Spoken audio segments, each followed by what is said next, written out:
పెద్ద బాల శిక్షలో ఏం క్వశ్చన్ ఉన్నా దాంట్లో ఆన్సర్ ఉంటుంది అని చెప్పేవాళ్ళు.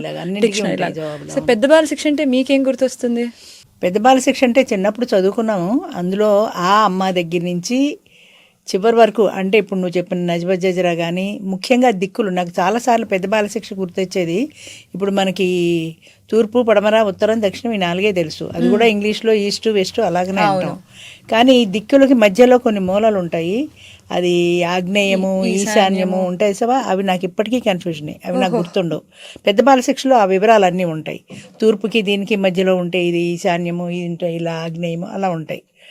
అవి అసలు రోజులు గడుస్తున్న కొద్దీ మేము మర్చిపోయాం. అసలు ఇప్పటి జనరేషన్కి అవి తెలియదు కూడా. ఈవెన్ ఇప్పుడు బర్త్డేలు వచ్చాయనుకో, ప్రభవ, విభవ, ఇవన్నీ తెలుగు నక్షత్రాలు ఉండేవి, తెలుగు తిథులు ఉండేవి, అవన్నీ ఉండేవి. ఇప్పుడు మా పిల్లలకు కూడా వాళ్ళు ఎప్పుడు పుట్టారంటే వాళ్ళు డేట్ చెప్తారు తప్ప ఈ తిథులు తెలియవు వాళ్ళకు. అస్సలు తెలియవు. తిథులు తెలియవు, ఏవైనా మేము చూసి చెప్తేనే తప్ప. మా తర్వాత జనరేషన్కి అసలు ఇంక ఇవేమీ ఉండవు, కంప్లీట్గా అన్నీ మర్చిపోయారు. అంచేత ఈ నాలెడ్జ్ అనేది పూర్వం తెలుగు మాత్రమే ఉండేది కాబట్టి మొత్తం తెలుగులో ఉన్నవన్నీ కూడా అలా అవపాసన పట్టినట్టు పెద్ద బాల శిక్షలో పెట్టేశారు. ఎవరికి ఏం తెలియపోయినా ఒకసారి పెద్ద బాల శిక్ష రివర్ చేసుకుంటే అయిపోతుంది. ఏ ఋతువులు, ఎన్ని ఋతువులు ఉన్నాయి, ఏ ఋతువులో ఏమేమి జరుగుతుంది అనేది, అలాగే తెలుగు నక్షత్రాలు, తెలుగు తిథులు, తెలుగు సంవత్సరాలు, తెలుగు మాసాలు, ఇలా ఇవన్నీ ఉండేవి. అప్పుడు మనకి ఇంగ్లీష్ లేదు. బలిశాస్త్రం కూడా, శాస్త్రాలు కూడా ఉన్నాయి అందులో అన్నిట్లో. అంటే ఇవి కూడా శతకాలు కూడా ఉంటాయి కదా. శతకాలు కూడా ఉంటాయి. బల్లిని ముట్టుకుంటే నెత్తి మీద పడితే ఆయి ప్రమాణము, ఇది భుజం మీద పడితే కలహము, ఇలా ఏవో ఉండేవి.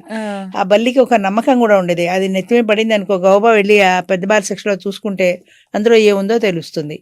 అట్లాగే కంచి దగ్గర బల్లి బంగారం బల్లి, వెండి బల్లి అలా ఉంటాయి. అది వెళ్ళి ముట్టుకున్నట్టయితే ఈ బల్లి పడినా ఆ దోషం ఉండదని. అలా కంచి వెళ్ళిన వాళ్ళు తప్పనిసరిగా వెళ్ళి ఆ బల్లిని ముట్టుకొని వచ్చేవారు. ఇది గుర్తుంది నాకు, అందులో చదివింది. అవును, అలాగా బల్లి శాస్త్రం ఉంది. చాలా ఉన్నాయి శకునాలు. ముందుకెడితే ఎవరైనా ఎదురొస్తే, కట్టిపల్లలు శకునం వస్తే ఏం జరుగుతుంది, పూలు వస్తే ఏం జరుగుతుంది, ఇలా ఇవన్నీ కూడా ఉండేవి.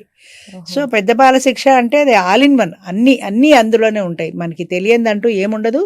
ఏం తెలియపోయినా ఒకసారి పెద్ద బాల శిక్ష రిఫర్ చేసుకుంటే సరిపోతుంది.